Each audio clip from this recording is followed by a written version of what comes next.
Capítulo 11. Não há outro Deus senão Alá, o poderoso e misericordioso. Não há Deus senão Alá, o Senhor dos céus, o Senhor da terra, o Senhor do nobre trovão. Ó tu, o verdadeiro, o eterno, somente tu és nosso Deus, e em tua misericórdia buscamos abrigo. Oração para se livrar de preocupações e tristezas. Para t@ealgroups.com ser evenfada 7 e data, 23 de abril de 2004. Assunto: classificação de pessoas de acordo com Vair. Nas últimas 2 semanas, li coisas sobre mim em alguns fóruns sauditas da internet, como ressurgimento, liberdade de movimento e outros.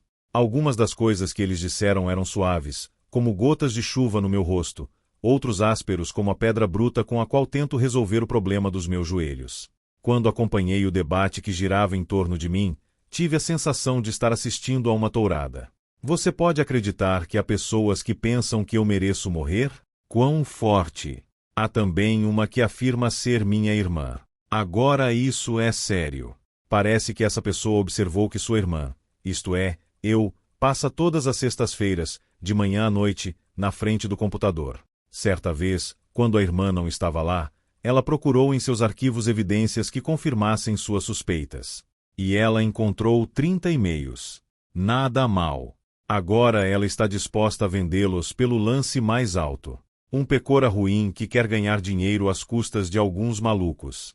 Depois de ler Introdução à Psicanálise, 3 ensaios sobre teoria sexual, totem e tabu e sobre o narcisismo, Sadim percebeu que Freud, com a libido, os totens, o superego e todas essas bagunças não poderiam ajudá-la a resolver seu problema. Ela encontrou algumas de suas obras traduzidas na livraria de Jarir em Riad, outras foram levadas por um colega do Líbano. Com a filosofia freudiana, ela não conseguiu descobrir a que se devia o comportamento de Valide. Ela achou a classificação feita por Vair muito mais útil. Certa vez, em um momento de silêncio, deu uma descrição exaustiva dos critérios que usou para classificar os homens e mulheres do Golfo e os árabes em geral.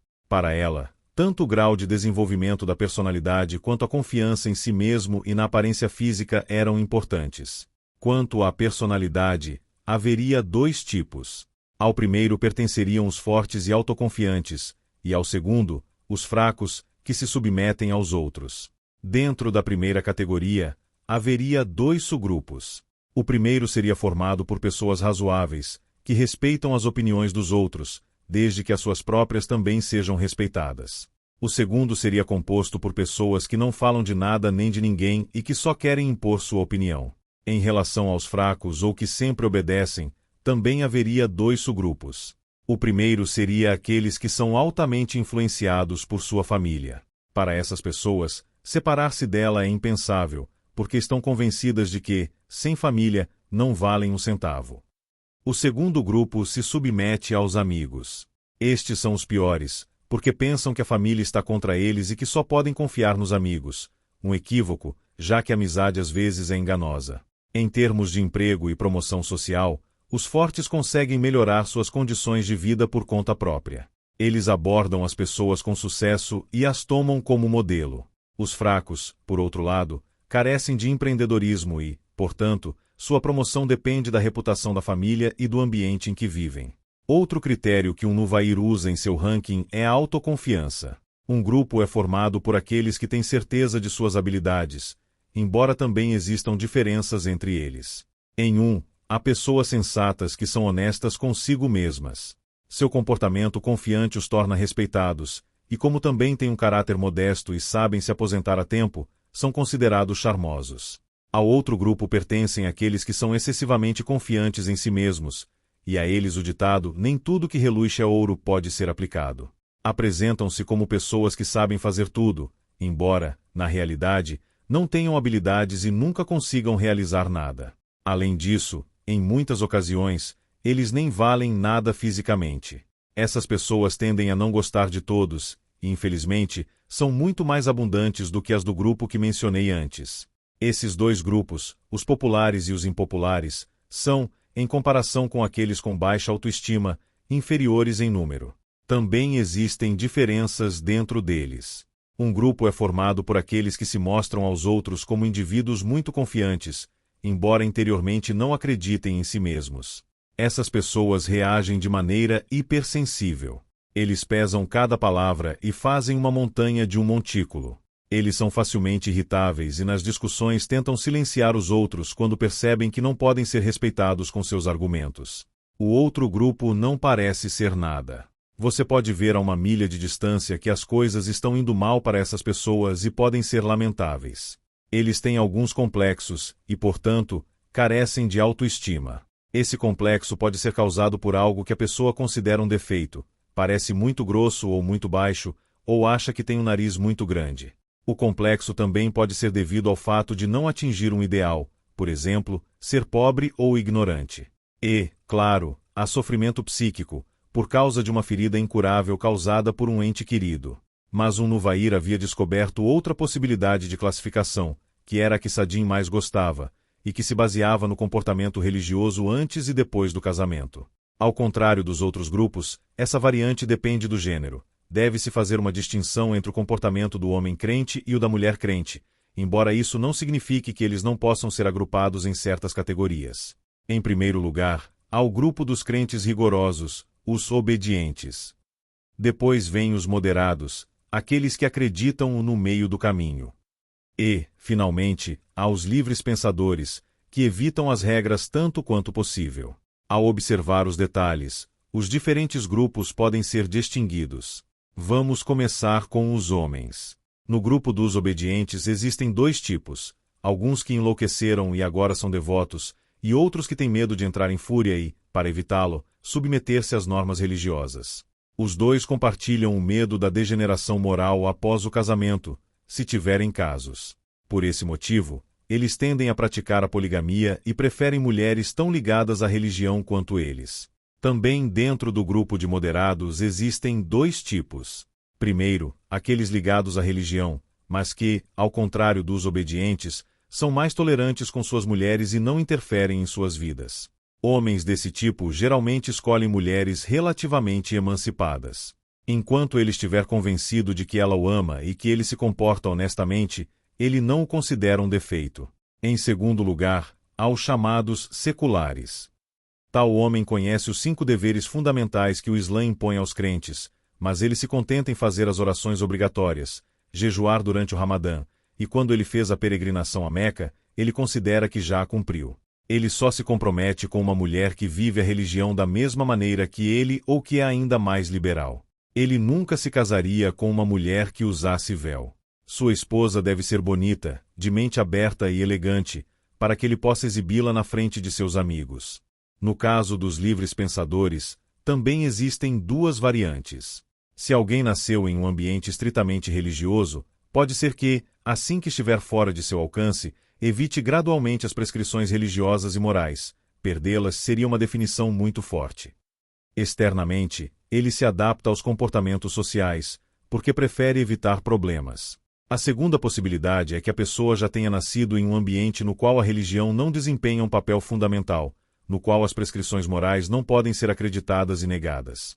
Como diz o ditado, tal pai, tal filho. O problema com esses homens é sua desconfiança doentia. Eles consideram, com base em suas próprias experiências, que toda mulher que se entrega facilmente, falaremos sobre isso mais tarde, é uma garota frívola. É por isso que eles preferem se casar com garotas inexperientes. Ou eles se casam com uma mulher experiente, mas ela deve ser inteligente o suficiente para desempenhar seu papel e fazer o homem acreditar que ele é seu único possuidor. Quem se casa com um homem assim tem tudo cru. A esposa deve ter cuidado com a desconfiança do marido e muitas vezes tem que fingir para que seu comportamento não seja mal interpretado. Este foi precisamente o caso de Sadim. Ela entendeu a maneira de pensar de Walid tarde demais, isto é, depois que ele já havia criado uma opinião ruim sobre ela e não queria ter nada a ver com isso. Agora vamos falar sobre mulheres. Em relação às mulheres crentes, temos duas possibilidades. Algumas cresceram em um ambiente religioso e nunca entraram em contato com outras influências. Esse tipo de mulher fica feliz quando se casa com um homem tão crente quanto ela. Eles têm uma vida tranquila e agradável, enquanto cada um está satisfeito com o que Deus lhes deu. Mas também pode ser diferente quando uma mulher crente se casa com um homem de pensamento livre. Como sua educação contrasta com suas necessidades, ela acha difícil entendê-la e ser uma boa esposa. A segunda possibilidade para as mulheres crentes é que, embora tenham sido criadas religiosamente, sempre sonharam em escapar das prescrições tradicionais. Apesar disso, eles levam uma vida semelhante à das mulheres crentes do primeiro grupo. Alguns são bastiões da castidade, porque não sabem o que está acontecendo lá fora. Os outros são forçados a se comportar virtuosamente porque suas famílias querem. Vamos agora falar de mulheres que têm uma relação moderada com a religião. Também aqui, como sempre, existem duas possibilidades. Os primeiros são vítimas da moda. Eles seguem o fluxo e fazem uma coisa ou outra conforme o vento sopra. Câmara é um bom exemplo desse grupo. Se você usa ou não um véu muda como as estações do ano. Quando se torna moda usar o véu no exterior, isto é, fora do reino, ele é colocado. Se for desaprovado, é retirado. Se em nosso país é permitido ir ao mercado com uma boia um pouco mais estreito, ele o faz.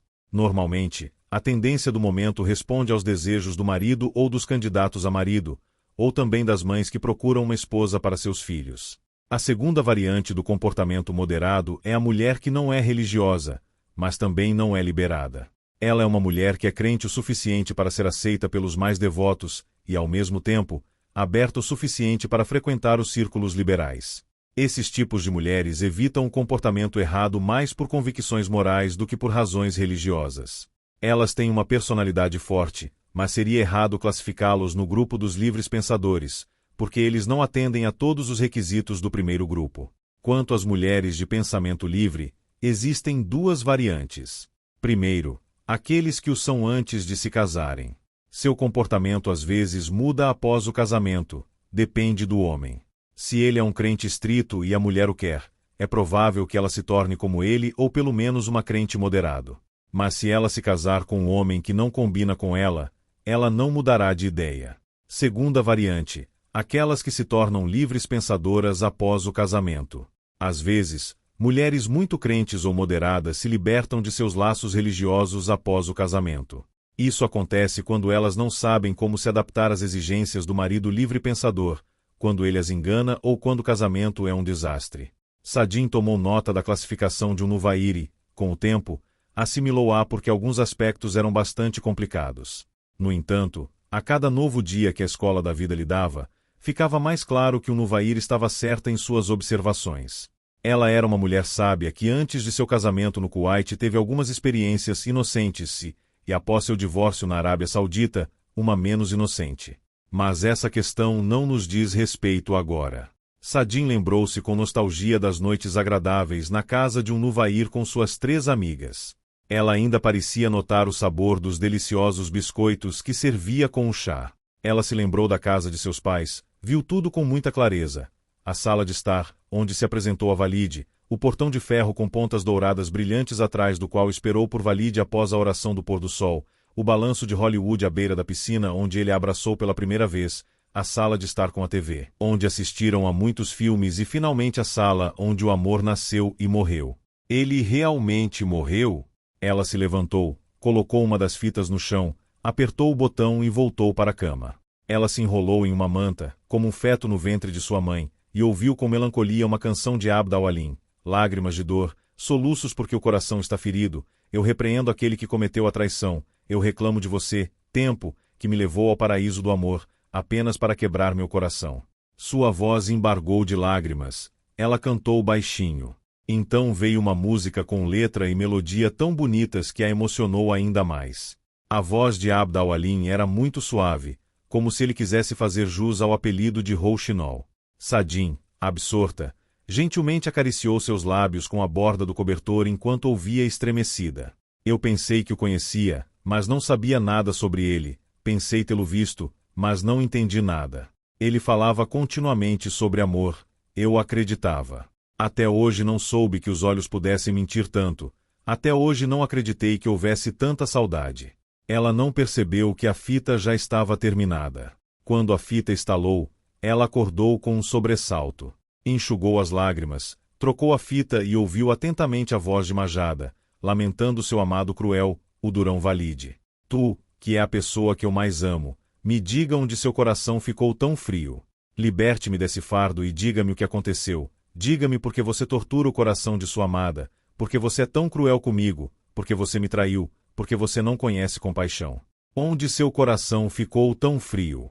Ainda choro por sua traição, mas se um dia eu me libertar da minha tristeza, você chorará por anos e anos, por sua traição. Sim, hoje ainda tenho que chorar, mas sei que há algo que não posso fazer: mostrar minhas lágrimas ao traidor e permitir que ele se alegre. Sadie estava sozinha em seu apartamento em Londres e não conseguia parar de chorar. Talvez ela também pudesse se libertar de sua tristeza um dia, em vez de chorar e deixar o traidor se alegrar. Capítulo 12. Perguntei a Aisha, a esposa do profeta Muhammad, o que o profeta, bendito seja ele, estava fazendo em sua casa. E ela respondeu: ele cuidou de sua família e o serviu. E quando chegava a hora da oração, ele saía e orava. Sahih al-Bukhari, versículo 676. Para t@yahogroups.com. De Seerevenfada 7e. Data: 30 de abril de 2004. Assunto: uma vida, apesar de tudo. Francamente, eu nunca teria imaginado que meus e-mails tímidos desencadeariam uma avalanche de reações apaixonadas. Há 5 anos a ideia deste projeto me veio à cabeça, em 1999, quando começou a história de minhas amigas. Mas foi só recentemente que decidi escrevê-lo, quando percebi que a capacidade do meu cérebro de armazenar memórias estava no limite da saturação, do disco cheio. Chegou a hora de espremer a esponja da minha cabeça e descarregar meu coração. Eu tenho que criar um espaço para poder absorver as coisas novas que a vida me lança. O relacionamento de Kamra e Rashid não era nada parecido com uma daquelas histórias de amor que você vê nos filmes, mas também não foi totalmente desastroso. Rashid vivia apenas para o trabalho e, como Kamra nunca demonstrou interesse em se matricular na universidade, ele a deixou no comando da casa. No começo foi difícil para ela cuidar de tudo, mas com o tempo ela ganhou confiança em si mesma. Tornou-se valente o suficiente para perguntar às pessoas onde ficava um endereço ou aos vendedores qual era o preço de um determinado produto. Não via muito Rashid, mas quando precisava de dinheiro, nunca lhe faltava. Normalmente eu não precisava pedir, nem mesmo coisas pessoais que queria de vez em quando. Ela não teve a chance de comparar o dinheiro que recebeu com o de outras mulheres, mas ficou satisfeita. A única coisa com que ele não se importava era com seu bem-estar psíquico. Ainda assim, Kamra tinha a sensação de ser mais feliz do que o resto de suas parentes. Ela ficou surpresa ao perceber que Rashid poderia ser muito gentil com os outros. Ele era muito terno quando falava ao telefone com sua mãe e irmãs, e era muito cordial com as pessoas na rua, especialmente com as crianças. Quando encontrava uma criança, se tornava uma. Ele brincava, fazia piadas e era incrivelmente afetuoso. Kamra estava convencido de que com o tempo ele acabaria amando-a. É verdade que a princípio ele se comportou muito rudemente com ela, mas gradualmente ele se tornou mais gentil e não a tratou mais de maneira tão rude. Naturalmente, havia momentos em que Rashid ficava com raiva, e às vezes ele ficava com raiva de coisas que ela considerava totalmente banais. Eram todos os homens assim? O pai, os irmãos, o tio e os primos não se comportaram de maneira diferente. Eles eram assim, teria que se acostumar com isso. O que mais a incomodava era que ela não se preocupava em descobrir o que era importante para ela. Por exemplo, quando ele sintonizava os diferentes canais de TV, ele escolhia apenas os que gostava. Os canais favoritos de Kamra não estavam lá, como a HBO ou o que transmitia a série Sex and the City, que ele adorava, embora não entendesse muito bem. Ela estava muito zangada e a irritou ainda mais ver que ele nem percebeu. Ele se comportou como se não se importasse, como se vivesse sozinho. Todos os dias havia algo que a deixava louca. Mas ai dela se ela não tivesse preparado as roupas que Rashid queria usar no dia seguinte à noite. Nas primeiras horas da manhã, quando ainda estava dormindo, ela rapidamente passou a camisa. Além disso, ela não tinha o direito de pedir que ele a ajudasse em algumas tarefas domésticas, como cozinhar ou lavar pratos, embora ele tivesse vivido sozinho nos Estados Unidos por muitos anos e soubesse como fazê-lo. Tudo era novo para Kamra porque ela sempre teve empregadas domésticas em casa para cuidar dela e de suas irmãs. Rashid se acostumou a sempre chegar tarde em casa. Quando ela perguntou o que ele estava fazendo até tão tarde na faculdade, ele respondeu que tinha que procurar coisas na internet e que, para isso, precisava do computador da biblioteca. Nos primeiros meses, ela passou o dia em frente à televisão ou lendo romances que trouxera de Riad. Começou a ler um na escola por recomendação de Sadim. Havia um computador no apartamento, mas ninguém o usava. Não tinha conexão com a internet. Rashid disse a ela que poderia usá-lo se quisesse. Kamra precisou de muito tempo para lidar com o computador moderadamente bem. Às vezes, Rashid se oferecia para ajudá-la, mas ela preferia aprender sozinha. Ela notou que Rashid foi rápido em ajudá-la quando percebeu sua determinação em aprender por conta própria. O fato de ela não consultá-lo sobre nenhuma ninharia ou qualquer coisa importante, como no início de seu casamento, o deixou ainda mais disposto a ajudá-la. Os homens sentem sua supremacia ameaçada quando percebem que as mulheres estão começando a adquirir conhecimento em algum campo, Kamra se perguntou. Os homens têm medo de mulheres independentes? Você acha que a independência e a autorrealização das mulheres são um ataque cruel à posição dada por Deus como guardiãs? Kamra descobriu que existe uma regra importante sobre o comportamento de homens e mulheres. Um homem deve ter a impressão de que uma mulher tem força e autoconfiança. E a mulher deve entender que não pode limitar seu relacionamento com o homem de acordo com suas necessidades, dar-lhe dinheiro suficiente, torná-la responsável pela casa, cuidar de si mesma e dos filhos. Mas, acima de tudo, dar-lhe a sensação de que ela é importante neste mundo. Para alcançar esse sentimento de importância, uma mulher precisa de um homem. E aí está o verdadeiro infortúnio, certo? Para ter esse tipo de sentimento, infelizmente, eu precisaria de outro homem. Um dia, quando Kamra estava examinando o conteúdo de algumas pastas em seu computador em busca de fotos para o papel de parede da área de trabalho, seu olhar caiu sobre uma que armazenava fotos de uma mulher asiática. Pouco depois, descobriria que a mulher era japonesa e seu nome era Kari. Em algumas imagens, ela estava sentada em um sofá ao lado de Rashid e em uma posição relaxada. E não em qualquer sofá, mas no de seu próprio apartamento. Ela era magra e parecia ter a mesma idade de Rashid, ou talvez um pouco mais velha. De repente, ela entendeu que as fotos eram um elo perdido na corrente. A culpa de Rashid deixá-la de lado era daquela mulher. Ele provavelmente teve um relacionamento com ela antes de se casar, e talvez ainda tivesse. Todos os meses, Rashid passava alguns dias no campo com seus amigos. Kamra sempre concordou, pois voltava de lá relaxado e alegre e a tratava com gentileza. Ela até agradeceu sinceramente a esses amigos por levarem o marido em uma excursão. Estava ansiosa pela próxima viagem para que Rashid ficasse alegre novamente. Como ele conseguiu esconder seu relacionamento com aquela mulher por 9 meses? Como pode ser que ela não tenha percebido que seu marido estava em um relacionamento com outra? Os primeiros meses de casamento foram muito difíceis, mas gradualmente ele mudou e se tornou um marido saudita normal, assim como o de sua irmã Ussa. Como ele poderia ter fingido tão bem todo esse tempo? Ele ainda se encontrava com aquela mulher? Ele morava no mesmo estado ou voava todos os meses para onde ela morava? Ele queria. Ele fez amor com ela? Aquela mulher teve que tomar a pílula anticoncepcional como ela? Se alguém tivesse me dito do que o doce serviu Kamra seria capaz, eu não teria acreditado.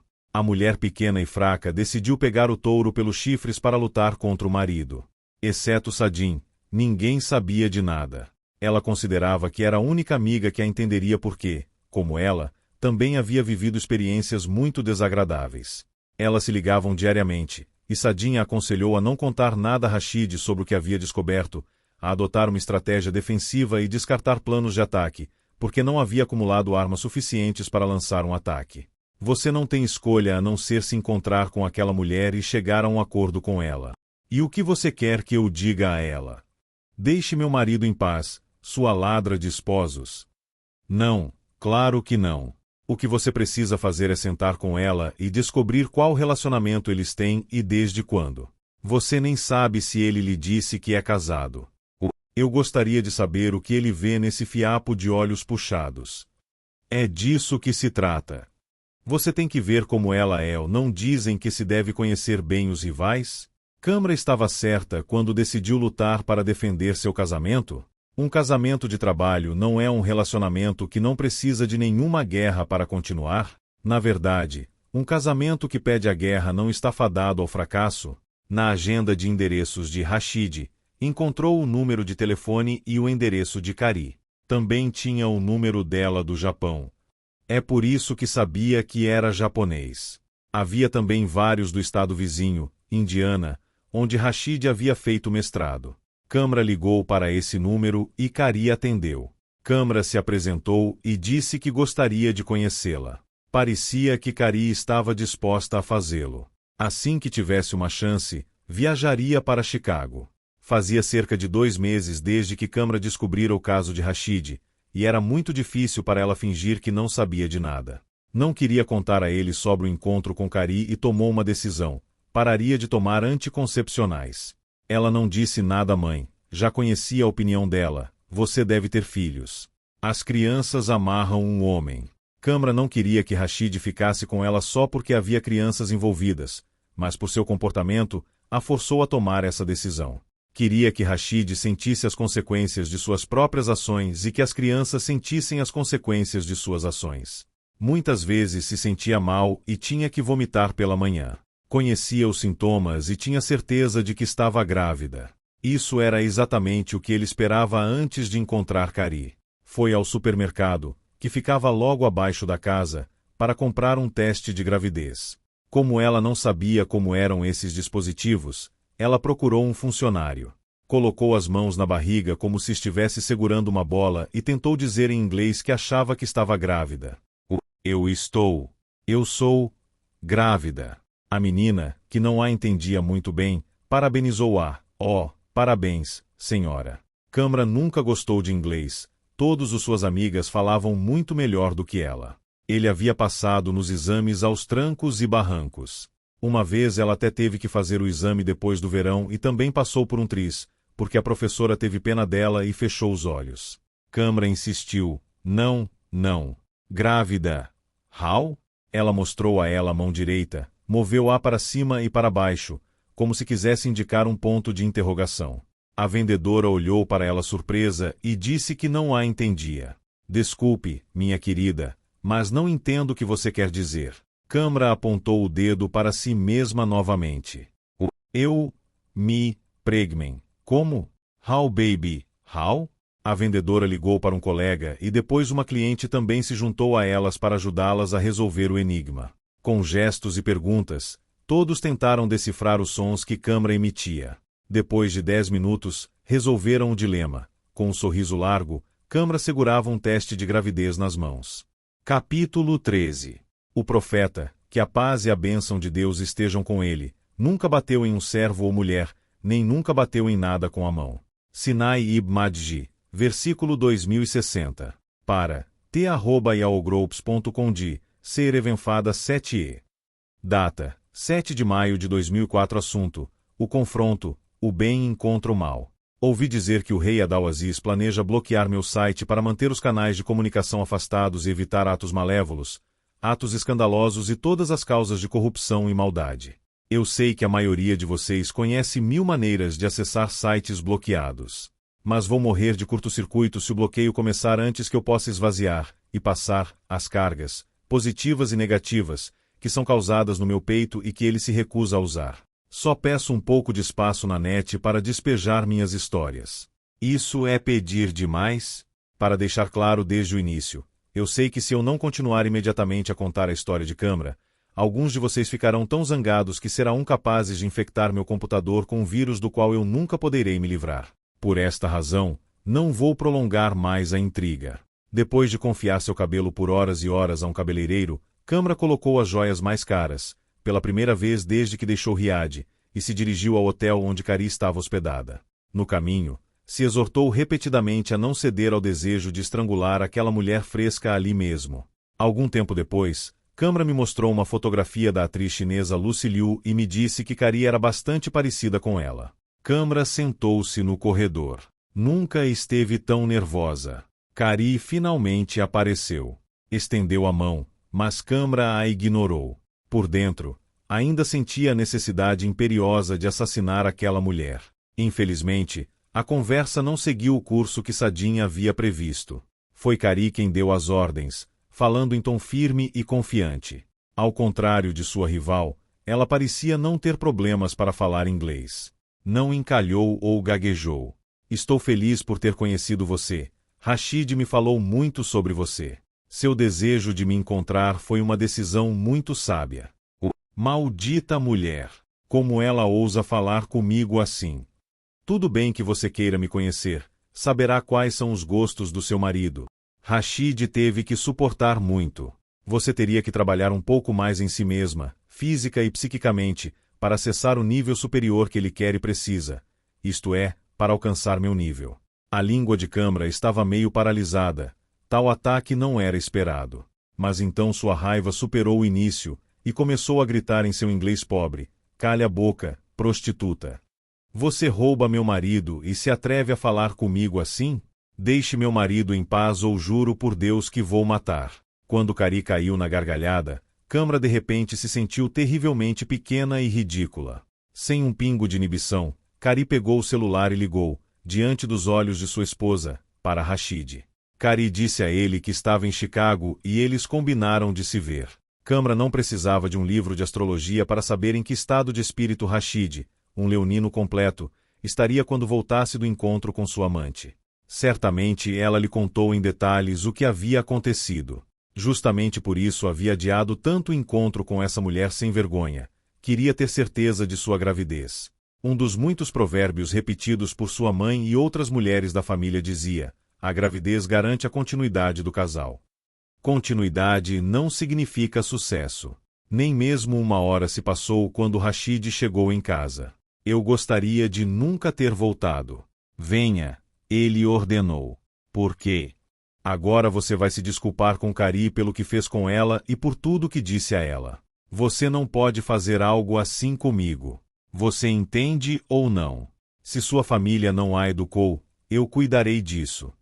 Por que você está gritando comigo assim? Tenho que me desculpar com a japonesa? Porque, se há alguém que tem que se desculpar aqui, é você. Ele a pegou pelo braço. Ouça-me bem. Você estragou tudo e agora é sua vez de consertá-lo. Em seguida, você embarcará no primeiro avião e retornará para sua família. Eu não quero vê-la nunca mais, ou ouvi-la dizer uma única palavra. E por que tudo isso? Eu sou sua esposa. Você deveria calar aquela asiática. Mas tenho certeza de que você deixa uma prostituta como essa dizer qualquer coisa. Rashid deu um tapa na cara dela. Vamos ver se é assim que você raciocina. Do resto sua família cuida. Você entendeu? Afinal, o pai de Cari não implorou ao meu pai para se casar com ela. Meu pai sabia perfeitamente bem que seu filho amava outra mulher na América com quem viverá por 7 anos. Aquela mulher que você tanto odeia sempre me amou e ainda me ama. Ela sempre esteve ao meu lado e, quando meus pais pararam de me enviar dinheiro, ela me levou para sua casa. Minha família rejeitou totalmente meu casamento com ela. Por 3 anos eles não me enviaram nada. Aquela mulher que você não suporta não foi atrás do meu dinheiro, ela também não se importou com a boa reputação da minha família. Aquela mulher que você rejeita é 1000 vezes mais sincera e respeitável do que você e toda a sua família. A bochecha de Câmara ainda estava tremendo, estava prestes a perder a cabeça. Todas as infâmias que Rashid jogou nela caíram como socos. Sem ter consciência do que dizia e sem ter em conta que este não era o melhor momento para o dizer, a algum momento oportuno, numa guerra conjugal, para apresentar uma criança como escudo humano, disse entre soluços e com uma mão na bochecha ardente e a outra na barriga: estou grávida.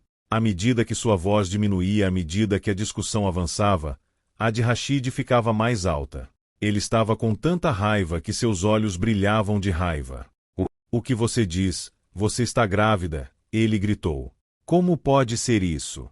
Quem lhe deu permissão para engravidar? Você não toma a pílula. Mas concordamos que você pararia de tomá-lo quando eu terminasse meu doutorado e voltássemos para a Arábia Saudita. Você acha que pode me enganar com seus truques nojentos? Sou eu quem está fazendo truques nojentos? Sou eu que enganei o outro e deixei uma mulher inocente fazendo tarefas domésticas enquanto terminava seu doutorado com a intenção de jogá-la para fora de casa como um cachorro? Fui eu que me casei com uma garota de uma boa família e depois namorei uma prostituta barata? O segundo tapa veio. Ela gritou e caiu no chão. Rashid saiu de casa. Quando ele fechou a porta com raiva, Câmara começou a insultá-lo. Ela bateu em seu rosto e cuspiu com raiva no chão, tremeu e gritou. Foi mais do que um ataque de histeria, estava à beira da loucura. Capítulo 14. O amor é um sentimento do coração e ninguém pode controlá-lo. Os corações dos homens estão entre dois dedos, os do misericordioso Alá, e ele os move à sua vontade. Se o amor não fosse um tesouro tão precioso, tantas pessoas não o teriam arriscado desde os tempos distantes dos profetas. O profeta, que a paz e as bênçãos estejam com ele, enfatizou que a chama do amor só pode ser extinta pelo casamento, pois o amor que é restringido pelas rédeas da castidade e devoção nunca pode ser motivo de vergonha. Mas se você não se casar, a única solução é a paciência e a amargura da decepção. Deve-se fazer uma distinção entre o amor como prática e comportamento, por um lado, e o amor como emoção, por outro. É uma boa prática islâmica, ou seja, halal, sentir amor, mas se o amor se traduz em atos de amor, como carícias, beijos ou abraços, então é contra a lei do Islã, ou seja, haram. Muitas coisas ruins resultarão disso, porque a pessoa que ele ama acha difícil manter o amor sob controle. Qual é então o amor que desejamos? Desejamos o amor que muda corações e almas. Estamos nos referindo ao amor que impulsiona aqueles que têm que fazer proezas que ficarão registradas nos livros de história como uma bela história de amor. Jassen Al-Mutava. Para t@yahogroups.com de Ser Evenfada 7e. Data: 14 de maio de 2004. Assunto: vou falar sobre Michele e Faisal. Fiquei fascinado ao ler seus comentários sobre a história de Câmara. Recebi pelo menos uma centena de mensagens, e depois de lê-las todas, cheguei à conclusão de que somos um povo que concordou em discordar. Os sentimentos em relação à Câmara variam de compaixão a desprezo e, quanto a Rashid, de aprovação a ódio. Garanto que tenho ficado feliz em ler uma gama tão variada de opiniões, mesmo nos casos em que não compartilho da mesma opinião. Vejo que vocês seguem meus e-mails com muito cuidado e fico feliz quando vocês expressam um ponto de vista diferente do meu. Isso mostra que alguns de vocês já estão começando a não ter uma opinião como a maioria, e têm seus próprios critérios. Alguns de vocês me perguntaram o que aconteceu com Michele e me dizem que eu a deixei abandonada por muito tempo. Devo admitir que você está certo e peço desculpas. Michele navega a todo vapor pelo mar da felicidade e é tão fácil perder de vista um casal feliz. Michele encontrou em Faisal tudo o que esperava de um homem. Ele era diferente dos outros garotos que ela conhecera desde que chegara a Riad, e a melhor prova disso era que eles namoravam há quase um ano. Todos os relacionamentos que Michele teve até então não duraram mais de 3 meses. Faisal era muito educado, sabia como tratar uma mulher. Ao contrário dos outros homens, ele não deu nenhuma desculpa para se aproximar de Michele. Ele tinha muitos amigos e ela tinha muitas amigas, mas em pouco tempo eles mostraram a todos que eram um casal sério.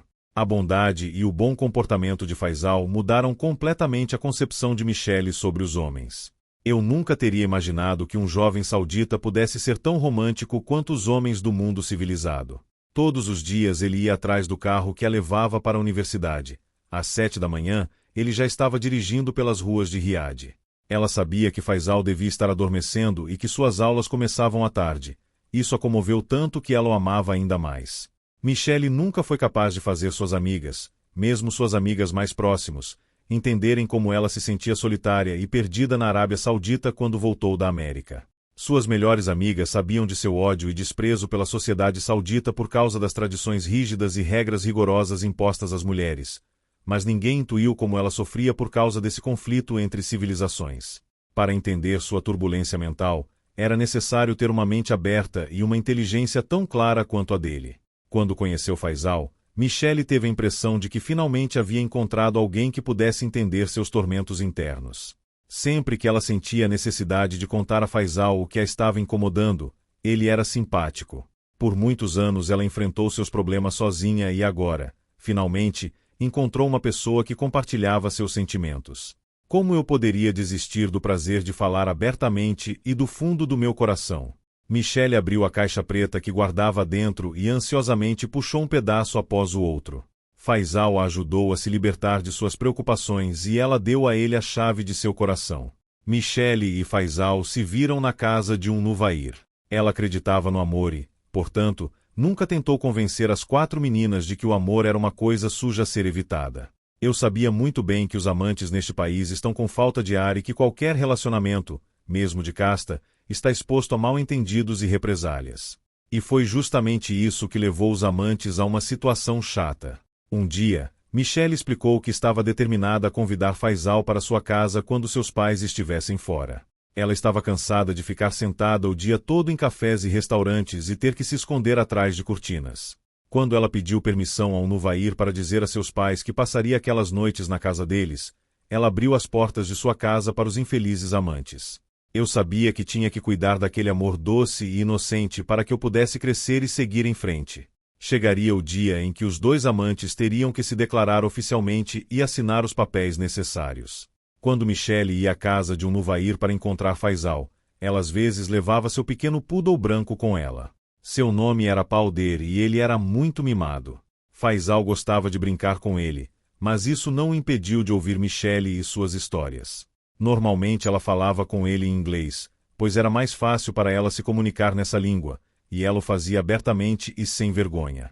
Quando eu tinha 5 anos, ainda morávamos nos Estados Unidos, os médicos descobriram que minha mãe tinha câncer de mama. Ela recebeu quimioterapia primeiro, mas eventualmente o útero foi removido. Não poderia ter mais filhos. Ela foi submetida à radiação e então começamos a jornada de volta para casa. Quando chegamos a Riad, minha mãe nem tinha deixado o cabelo crescer. Minha tia não nos confortou, mas propôs a meu pai que ele se casasse com uma segunda esposa. Ele precisava de um filho para levar seu nome. Como se meu nome fosse o de um estranho. Vamos deixar isso em paz. Se eu tivesse que contar a vocês todas as feridas que esta sociedade me infligiu, eu não pararia de falar. Meu pai não prestou atenção ao conselho da minha tia. Ele ama minha mãe e está muito apaixonado. Ela foi apresentada a ela na véspera de Ano Novo na América do Norte e foi amor à primeira vista. 2 meses depois, eles se casaram. A família não concordou com este casamento. Minha avó condena isso até agora.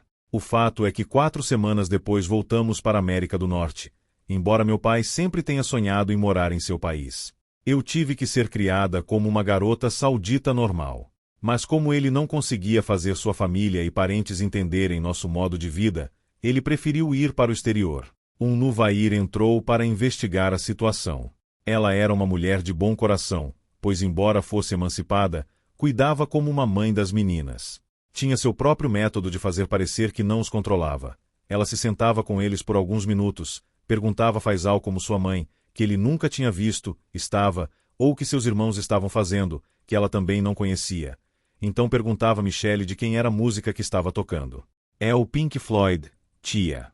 Um Nuvair fez uma cara de raiva. Aquela coisa horrível que você colocou nele? É melhor você fazê-lo ouvir você, meu garoto de cabelos escuros, o mais lindo, a paixão me leva a me entregar a você para esquecer minha solidão. Ela piscou para Faisal. Ele sorriu maliciosamente, enquanto Michelle olhava fascinada para suas covinhas. Fingindo indignação, ele gritou, tia, por favor, ele vai se tornar vaidoso. Eu finalmente conheço alguém que parece bom e que não acha que é alguém especial, e então você vem e estraga tudo. Todos riram. Quando Nuvair saiu da sala, Michelle continuou sua explicação enquanto cortava amêndoas, nozes e frutas secas que o Nuvair sempre trazia do Kuwait. 3 anos depois, voltamos a Riad e trouxemos conosco meu irmão Machal, nós o chamamos de Michu. Você pode acreditar que fui eu quem o escolheu entre centenas de crianças? Então tive a sensação de que estava decidindo o destino. Eu gostava de seu cabelo preto, quase igual ao meu, e de seu rosto inocente. Gostei à primeira vista. Quando o adotamos, ele tinha 7 meses de idade. Ele era uma criança tão fofa e calma. Olhei para ele e no mesmo momento disse aos meus pais que essa criança tinha que ser meu irmão. Quando voltamos para Riad, meu pai sentou-se com seus pais, seus irmãos e suas irmãs e explicou-lhes muito claramente que Machal era o filho que Deus havia negado a Diana, minha mãe. Ele pediu que respeitassem sua decisão e prometessem que manteriam a adoção em segredo e que nunca diriam nada a Machal. Somente aqueles que pertenciam ao círculo familiar mais próximo sabiam da doença de minha mãe. Eu não tinha feito terapia aqui e meu pai não queria que ninguém comentasse que eu estava doente. Ele deu à sua família 2 opções, ou eles respeitavam sua decisão ou ele voltaria para a América e nunca mais o veria. A família deliberou por uma semana inteira até que, finalmente, decidiram aceitar Machal como outro membro. Meu pai sabia desde o início que eles fariam isso, e não porque o amassem muito, mas porque, graças ao seu conhecimento e habilidades, ele se tornou o chefe do clã da família. Viajamos para os Estados Unidos para resolver nossos assuntos e depois de um ano voltamos para casa e nos preparamos para nossa nova vida. Michelle olhou para cima. Ela estava acostumada com Faisal ouvindo em silêncio, especialmente quando ela falava sobre assuntos tristes, mas desta vez seu silêncio a assustou. Ela olhou nos olhos para ver se conseguia encontrar algum indício de reação, um piscar de olhos que pudesse dizer o que ela pensava do que acabara de ouvir. Não encontrando nada para tranquilizá-la, ela disse, deprimida, não temos medo e não escondemos a adoção de Machal porque temos vergonha dele. Você pode ter certeza de que meu pai o teria publicado em todos os jornais e revistas se tivesse certeza de que seria tratado aqui com a mesma ternura que seria no país de minha mãe. Não é triste que eu seja forçada a não falar sobre isso com meu irmão ou minhas amigas. Eu ficaria feliz se pudesse fazer isso, mas sei que eles não entenderiam. Eles o criticariam e o machucariam pelas costas, e eu não vou permitir isso. Meu pai e minha mãe escolheram seu modo de vida. O que isso importa para os outros? Por que eles interferem? Por que tenho que fingir na frente de outras pessoas se não quero ser maltratada? Por que esta sociedade não pode respeitar o fato de minha família viver de maneira diferente do resto das famílias sauditas? Eles me consideram uma garota má porque minha mãe é americana. Como posso viver em uma sociedade tão injusta? Como? Faisal? Ela começou a chorar, algo que só era permitido quando estava ao lado dele. Faisal era o único que sabia o número exato de lágrimas que tinham que fluir de seus olhos antes de convencê-la com uma piada gentil a parar de chorar. Ele era o único que sabia que Michelle acabaria rindo alto quando comprasse para ela uma lata de sua laranja favorita ou sua torta de manteiga de infância na loja mais próxima. Desta vez, no entanto, Faisal não conseguiu confortá-la. Sua cabeça estava em outro lugar. Ele imaginou a conversa que teria com a mãe assim que chegasse em casa. Ele estava adiando, mas decidiu resolver o problema, ou acabar com ele, de uma vez por todas. Deus, me ajude, pensou ele, e se levantou. Capítulo 15. E alguns deles ouvem-te, mas podes fazer os pombos falarem se eles não têm intelecto? E alguns olham para você, mas você pode guiar os cegos se eles não o veem? Observe bem, Deus não é injusto com os homens, mas os próprios homens são injustos consigo mesmos. Surata Yunus, versículos 42-44. Para t@yaogroups.com.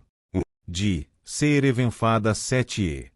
Data: 21 de maio de 2004. Assunto: meu coração. Meu coração. Eu sei que você está morrendo de vontade de saber o que aconteceu entre Faisal e sua mãe.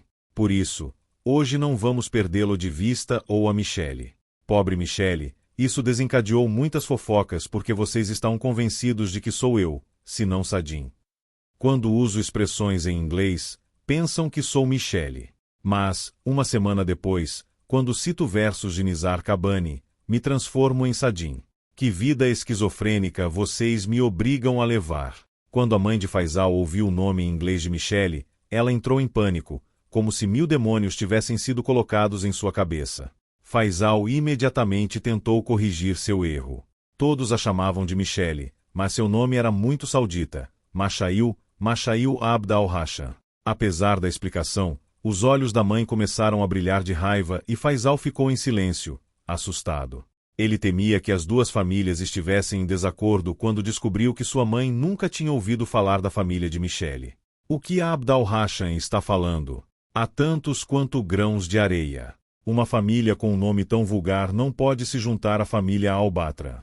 Faisal estava tentando esclarecer que o pai de Michelle havia se estabelecido recentemente no país e que, portanto, seu nome ainda era desconhecido para as famílias respeitáveis de Riad. Mas essa informação não foi suficiente para a mãe. Ele queria saber quem eram seus irmãos.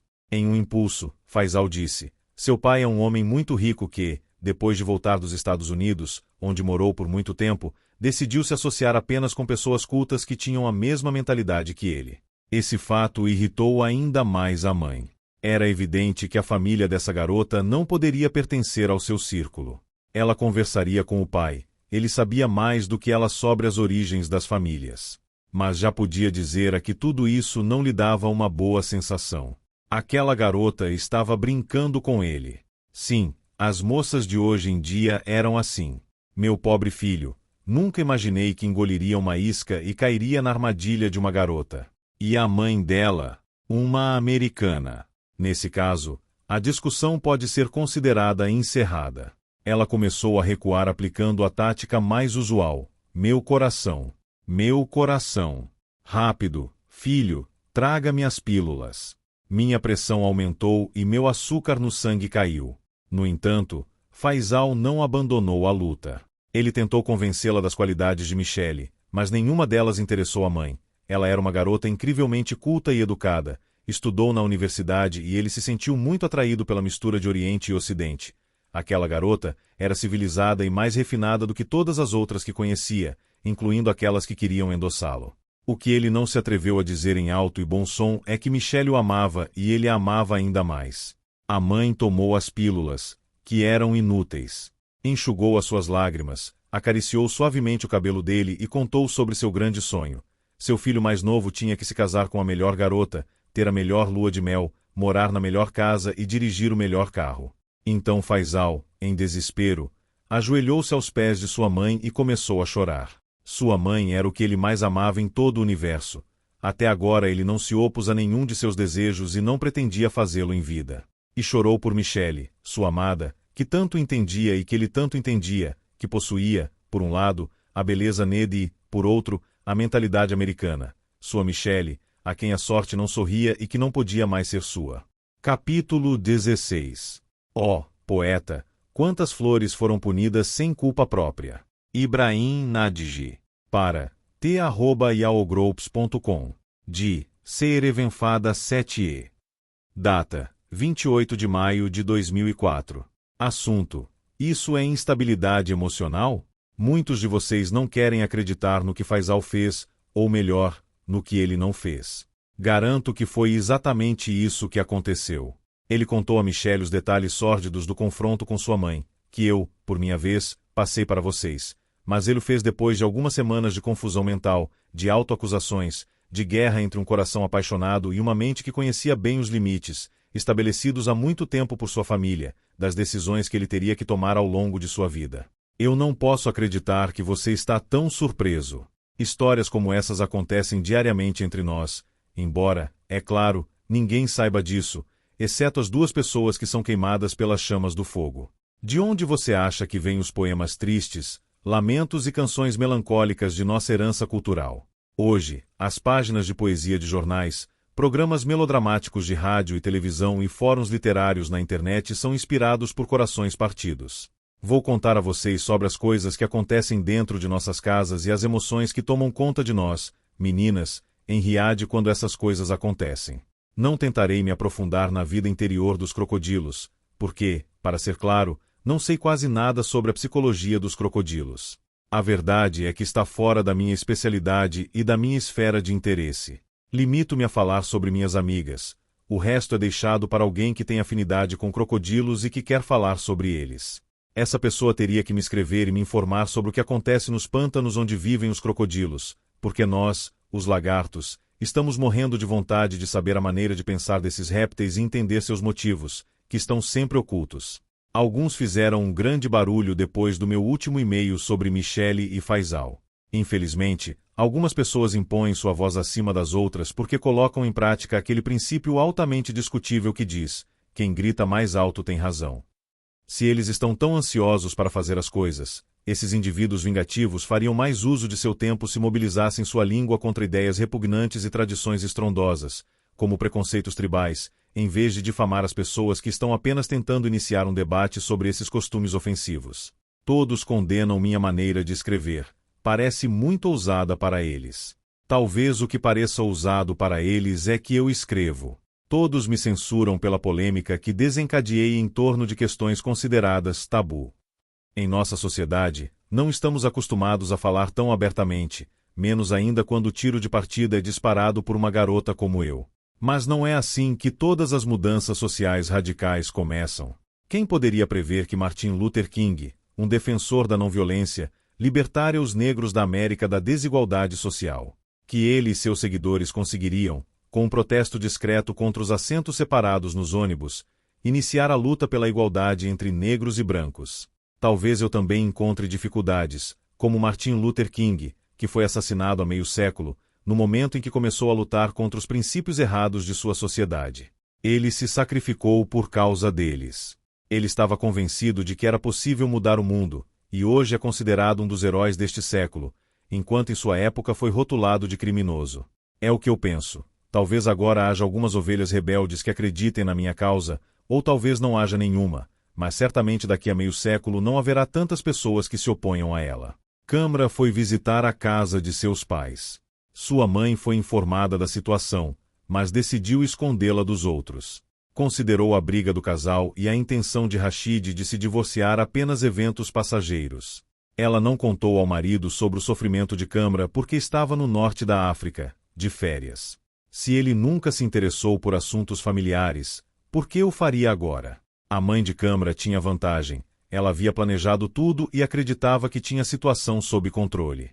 Quando os visitantes vieram parabenizar Câmara por sua gravidez, ela disse a eles o que sua mãe a aconselhou a dizer: Rashid tem muito trabalho na universidade e, infelizmente, não pode tirar férias.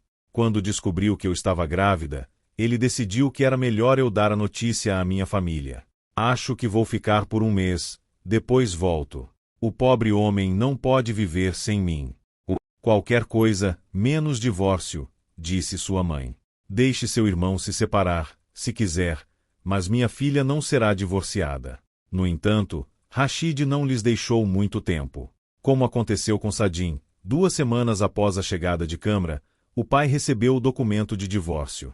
Com isso, todos os planos da mãe foram frustrados. Parecia que Rashid havia esperado por esse momento por muito tempo. Finalmente chegará o dia em que ele poderia se livrar da mulher que lhe fora imposta. O documento entrou na casa como um fantasma. Câmara só sabia dessas coisas por vê-las em filmes egípcios. A coisa mais terrível não era a carta em si, mas seu conteúdo. Quando seu irmão a entregou e ela leu algumas frases, caiu no sofá e começou a gritar: "Estou divorciada." Rashid se divorciou. Sua mãe a abraçou e gritou, soluçando: "Que Deus quebre o coração dele e de sua mãe, como ele quebrou o seu." Sua irmã Ussa, que havia se casado um ano antes de Câmara e celebrado o casamento grávida de 8 meses, juntou-se a elas e também amaldiçoou todos os homens. Desde o casamento, ela sofreu internamente. Khalid, seu marido, que tinha sido tão atencioso com ela durante o namoro, se transformou em outra pessoa logo após o casamento. Ele a colocou de lado. E mesmo quando ela se demonstrava insatisfeita, ele não queria saber por quê, e quando ela ficou doente, ele se recusou a ir com ela ao médico. Durante a gravidez, sua mãe a acompanhou às consultas pré-natais. Após o nascimento, ela foi comprar o enxoval do bebê com a irmã. O que mais incomodou Ussa foi a avareza de seu marido. Não havia razão para ele ser tão ganancioso, pois não lhe faltava dinheiro. Ele só reclamou quando Ussa gastou. Ele não se privou de nada. Nem lhe dava dinheiro para as despesas domésticas, como sempre acontecia em sua casa e na casa de Nafla. Ussa teve que pedir e implorar muito para que ele lhe desse o dinheiro. Para ela, era uma humilhação contínua. Quando ela quis comprar um vestido novo para ir ao casamento de um parente, ele disse a ela: "Você não precisa comprar um vestido novo, você já tem roupas suficientes." Uma vez que ela pediu uma blusa, ele disse: "Por quê? Eu não comprei um para você há 6 semanas." Khalid nunca se cansava de repetir para ela: "Eu tenho que poupar. Peça dinheiro ao seu pai. Sei que ele tem muito, porque todos os dias compra um carro novo para o seu irmão." Ou ele jogava na cara dela: "Eles casaram você comigo para tirar um peso de seus ombros." Ela tinha que ouvir comentários humilhantes como esse o tempo todo, então acabou desistindo de pedir qualquer coisa. Quando seu marido lhe dava dinheiro, em vez de 3.000 reais, ele lhe dava 500, ou 50 se ela precisasse de 500. Na verdade, a mãe de Khalid, que foi apelidada de Escorpião, sempre concordou com ele e o elogiou por ser tão mesquinho com sua esposa. É assim que um homem Ned deve ser. Foi assim que seu marido, o pai de Khalid, a tratou. Câmara sofreu muito após o divórcio. Ela viveu a separação de Sadim e viu como sua amiga sofreu. Apesar disso, sua situação parecia muito mais dolorosa. Não havia um dia que não passasse sem que ela pensasse que acabaria se afogando por causa de suas lágrimas. As noites eram as mais difíceis de suportar. Ela geralmente dormia apenas 3 horas, e quando acordava de manhã, sentia-se terrivelmente cansada e deprimida. E mesmo antes do casamento, e também logo depois, ela não teve dificuldade em dormir 10 ou mais horas de cada vez. Essa instabilidade emocional era um tópico comum de conversa entre suas amigas solteiras. Até então, nunca tinha visto tão claramente o que Rashid significava em sua vida. Até que ele desapareceu. Ela se deitou de lado e aproximou o joelho esquerdo do peito, quase tocando-o com o queixo. Ela esticou a perna direita para sentir a perna de Rashid, mas não havia nada lá. Ela estava virando da esquerda para a direita e da direita para a esquerda, e tinha a sensação de que a cama estava queimando embaixo dela. Ou parecia-lhe que estava deitada em um lençol cheio de agulhas que a picavam. Implorava, citava Surata o trovão, e então abraçava a almofada e a colocava na barriga. Descansou a cabeça no canto direito e esticou as pernas para a esquerda. Dessa forma, deitada na diagonal, ela preencheu o vazio que Rashid havia deixado na cama. No entanto, isso não serviu para preencher seu vazio interior. Capítulo 17. Não aliviamos seu peito, aliviamos suas costas e melhoramos a reputação de seu nome? Pois depois do pesado vem a luz. Veja, então, como com o pesado vem a luz. E ele não parou a acusação. Levanta-te e louva o teu Senhor. Alcorão, Surat al-Siyar, capítulo sobre relaxamento, versículos 1-8. Para t@yaogroups.com. De Seerevenfada 7e. Data: 4 de junho de 2004. Assunto: qualquer coisa, menos um saudita. Nas últimas semanas, li artigos em jornais conhecidos como Al-Rijad e Al-Watan que falam sobre mim. Ou melhor, dos meus e-mails. Vamos citar um escândalo estourou recentemente. O instigador é uma garota anônima que envia e-mails para muitos internautas todas as sextas-feiras. Nele, ela conta histórias de 4 amigoa, Kamra, Sadin, Lamis e Michele. Essas jovens pertencem à classe alta, uma elite cujo comportamento costuma ser escondido de quem não pertence a ela. Toda semana, a autora relata as mudanças na vida de suas amigas e conta histórias tão emocionantes que todos esperam ansiosos pela sexta-feira. Escritórios do governo, salas de conferência, hospitais e salas de aula são transformados nas manhãs de sábado em clubes de debate nos quais o e-mail mais recente é discutido. Todo mundo quer expressar sua opinião. Alguns aplaudem o que a garota escreve, outros discordam. Algumas pessoas consideram normal o comportamento das mulheres jovens, enquanto outras ficam exasperadas e não conseguem acreditar que em nossa sociedade conservadora atos possam ser realizados de forma tão contrária às regras estabelecidas. As consequências de tudo isso ainda não podem ser previstas. O que não se pode negar é que esses e-mails estranhos e incomuns geraram um grande alvoroço em nossa sociedade, que nunca viu nada parecido. Eles inegavelmente alimentarão o debate por um longo tempo, mesmo quando não forem mais enviados fecha-abas. Sadin gostou do estágio de verão no banco. Ela se integrou bem à equipe e foi tratada com gentileza por seus companheiros de equipe. Como ela era mais nova, todos lhe davam conselhos e a apoiavam. Seu trabalho não era difícil, ajudava os clientes a preencher formulários e classificava cartas e atas no arquivo. Sadin tinha uma predileção por um de seus colegas, um muçulmano paquistanês chamado Tahir, que era incrivelmente engraçado. Agora ela podia se relacionar naturalmente com todos, e como não havia outros árabes, podia se comportar como todos os outros. Brincou, riu, em 2 palavras, ele estava feliz. Não teve que se conter como fazia quando estava na companhia de árabes, especialmente dos estados do Golfo ou da Arábia Saudita. Já no primeiro dia, um de seus colegas chamou sua atenção particularmente. Seu nome era Edward, ele tinha olhos azuis, longos cabelos negros até as orelhas e um sotaque irlandês. Um dia, Edward propôs a todos que fossem tomar uma bebida no piano bar na Kensington High Street depois do trabalho. Sadin achou que era uma boa ideia, porque Tahir também queria ir e porque o lugar não ficava longe de sua casa. Sadin anunciou que iria embora quando Tahir partisse. O menino havia se tornado uma espécie de irmão mais velho para ela, e em sua presença se sentia calma e protegida. No bar, a primeira coisa que chamou a atenção de Sadin foi o piano. Se lembrou do piano branco que estava na casa de sua tia Badrija. Seu primo Tariq teve aulas e ensinou-lhe tudo o que aprendeu. Ela tinha 12 anos na época e ele 15. De repente, sentiu vontade de sentar ao piano. Embora não tivesse praticado por 12 anos, tentou tocar alguma coisa. Se desculpou antecipadamente caso desse errado. Pouco a pouco, tocou as teclas até encontrar a melodia. Era uma canção de Omar Khayyam, seu compositor favorito. O amigo de Tahir, cujo nome era Firas, estava na frente do bar quando ouviu a música árabe. Ele desceu as escadas lentamente e olhou pelo vidro da porta. Ao piano estava sentada uma garota de notável beleza que nunca tinha visto antes. Não entrou no local até que a garota se levantou para receber os aplausos dos espectadores.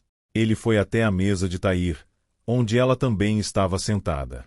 Depois de cumprimentar o grupo, ele disse ao amigo que eles deveriam se apressar ou perderiam o início do filme. Tahir perguntou a Sadin se ela gostaria de ir ao cinema com eles. Ela disse que preferia ir para casa. Agradeceu pelo convite e desejou a ambos que se divertissem. Saíram do bar juntos e na porta se separaram. Os dois meninos foram para a esquerda, na direção do cinema Odeon, e Sadin foi para a direita. Uma semana depois, Tahir a convidou para sua festa de aniversário de 30 anos, no Pub Collection em South Kensington. E foi lá que Firas viu Sadin pela segunda vez. Como Tahir não os havia apresentado no piano bar, ele decidiu se apresentar. Firas veio até ela e disse: "Então você é uma flor árabe, não é?" Com os olhos arregalados, Sadin perguntou-lhe: "Você é árabe?" "Sim, da Arábia Saudita, Firas al-Sharkavi." Sadin al-Arimli. "Pensei que você fosse paquistanês, como Tahir." Sadin o fez rir. "E você poderia ser espanhola, mas uma espanhola que fala inglês perfeitamente." "Eu também sou da Arábia Saudita." "Que Deus mantenha nosso povo vivo." "O que você quer dizer com isso?" perguntou Sadin. "Talvez alguém ameace nosso povo. Parece que toda a Arábia Saudita está em Londres e por acaso eu coincidi com alguém que, além disso, está feliz com isso. Quando ouvi você tocar piano no bar outro dia, vi que você era árabe. Perguntei a Tahir quem você era e ele me disse que você era da Arábia Saudita." "Oh, sim? Eu não percebi que você estava ali. Porque festava lá fora." "Foi a primeira vez que ouvi música árabe no piano bar e, para ser honesto, você tocou como um conto de fadas." "Obrigado por sua gentileza." Sadin pegou sua bolsa da cadeira vizinha e acrescentou: "Sinto muito, mas tenho que ir já." "Sim, eu tenho um compromisso. Pelo menos espere até que Tahir chegue. Parece-me que ele ainda está lá embaixo, no bar." "Eu não posso." "Diga olá para ele e peça desculpas em meu nome." "Tudo bem. Te vejo depois. Espero não ter incomodado você. Estou feliz por ter conhecido você. Me comoveu." "Eu acredito." Sadin pensou. "Quando ouço 4 palavras suas, toda a amargura revive dentro de mim como um vulcão. O que você esperava? Afinal, você é saudita." "Eu também. Tchau, tchau, tchau." De volta para casa, Sadin amaldiçoou sua má sorte, conhecer um saudita. Ela repassou em sua cabeça todos os detalhes da noite no piano bar na semana anterior. Teria se comportado de acordo com as regras ou havia algo que um jovem saudita considerava escandaloso para uma filha de seu país? Ela havia dito algo muito ousado, muito inapropriado? Ela estava bem vestida? "O que você está fazendo aqui? Pela primeira vez eu posso viver tranquilamente e fazer o que eu quero. Os sauditas estão atrás de mim. Deus Todo-Poderoso, conceda que ele não diga nada de ruim sobre mim e que amanhã toda Riad saiba. Que a ira de Deus esteja sobre você, Tahir e seu amigo." O que ele disse? "Então você é uma flor árabe, não é?" Que frase antiquada. Quando Sadin chegou ao banco na segunda-feira, a primeira coisa que fez foi ir ver Tahir. Queria saber por que não havia dito a ela de onde seu amigo era. Tahir negou que tivesse feito isso de propósito e garantiu a ela que havia esquecido de dizer que Firas vinha do mesmo país que ela. Mas Firas era um homem confiável, ele não precisava ficar na defensiva. "Eu o conheço desde que estudei em Westminster. Firas fez meu doutorado em ciência política e eu fiz meu projeto final de graduação em ciência da computação. Dividimos um apartamento na residência estudantil Marylebone Hall. Adorávamos morar perto do Regent's Park porque a grande mesquita ficava lá e íamos rezar todas as sextas-feiras. Quando terminei a escola, fui morar no apartamento em Maida Vale e Firas mudou-se para St. John's Wood. Durante todos esses anos, Firas tem sido um verdadeiro amigo. Depois disso, Tahir nunca mais falou de Firas, e Sadim nunca mais perguntou sobre ele. Mas interiormente ela se perguntou se Tahir havia dito a ele que estava zangada com o encontro. Teria sido muito desagradável. Na verdade, todos sabiam que as meninas da Arábia Saudita preferem estabelecer relacionamentos com homens que não são sauditas. Firas não seria o primeiro nem o último a perceber que uma garota de seu país preferia seu amigo paquistanês a ele. Sadim era relativamente emancipada e não tinha interesse em saber o que os outros pensavam dela. Mas desta vez ela queria encontrar Firas novamente e consertar a possível imagem que ele havia criado dela. Incomodava-a que ele pudesse ter uma má opinião dela. Também não sabia que tipo de pessoa era, mas ainda era um saudita que, com seus comentários, poderia criar um grande rebuliço que a atingiria em Riad. Havia dado um passeio sábado de manhã pela Oxford Street. Olhava para as vitrines e depois passou pela livraria Borders. Comeu alguma coisa no Starbucks e depois deu uma volta nos 5 andares e passou horas folheando revistas e ouvindo música. E foi precisamente lá que ela o viu. Já era a terceira vez que o destino os fazia se encontrar. Isso é um sinal. Ele pensou. E uma das expressões favoritas de um Nuvair veio à sua mente. A terceira vez é o charme. Em sua mesa havia uma pilha de papéis espalhados e na frente dele havia um laptop. Estava lendo o jornal. Com a mão direita, ele segurava uma xícara de café. Vou dizer olá? E se ele fingir que não me conhece, tenho certeza de que é engraçado para ele fingir que não sabe quem eu sou. Em suma, não tenho nada a perder. Ela caminhou até a mesa, virou-se para ele e disse olá. Ele ergueu a cabeça e cumprimentou-a muito gentilmente. Como você está, Sadim? Bom ver você. Ela deu um suspiro de alívio e todos os seus medos desapareceram instantaneamente. Os dois se levantaram e disseram um ao outro o que ainda planejavam fazer. Depois de alguns minutos, ele a ajudou a trazer o croissant e o café. Eles falaram animadamente, quase sem pausa. Sem saber como, durante a conversa, Sadim esqueceu que tinha diante de si o mesmo homem saudita cuja língua ela queria cortar antes de começar a espalhar fofocas sobre ela. Sadim perguntou o que ele achava da universidade e em que campo ele trabalhava. Ele estava interessado em seus estudos e estágios de verão. Ela queria saber o que eram todos aqueles papéis. Ele riu e disse a ela que ainda tinha 200 páginas para ler naquela manhã, mas que não desistiria do prazer de ler o jornal em paz. Ele gostava de cheirar as páginas enquanto as folheava. Sadim riu quando viu que ele, como uma criança, estava tentando esconder os jornais debaixo da mesa. Não, ele assegurou, também não eram tantos. Hoje ele só havia comprado o Hawaii no Shark Al-Awza e no Times. Sadim ficou surpresa com seu conhecimento artístico e musical, apesar de ter estudado ciência política. Ele dizia coisas inteligentes sobre as paisagens de Rembrandt e as pinturas abstratas de Kandinsky. Também mostrou seu entusiasmo pela música de Mozart, pela área A Rainha da Noite de A Flauta Mágica, que Mozart compôs em uma única noite, e o fez prometer ouvir a versão da soprano Louisa Kennedy. Em seguida, eles passaram a falar sobre os turistas dos estados do Golfo que invadiram Londres durante essa estação do ano. Sadim se divertiu muito fornecendo-lhe comentários mordazes. Firas tinha um gênio especial para a ironia e a zombaria. Em pouco tempo, eles encheram o silêncio do refeitório com gargalhadas. Havia química entre eles. Sadim ficou assustado quando viu que estava chovendo lá fora. Não muito tempo atrás, o sol estava brilhando. Firas perguntou se ela tinha carro e quando ela disse que não se ofereceu para levá-la para casa.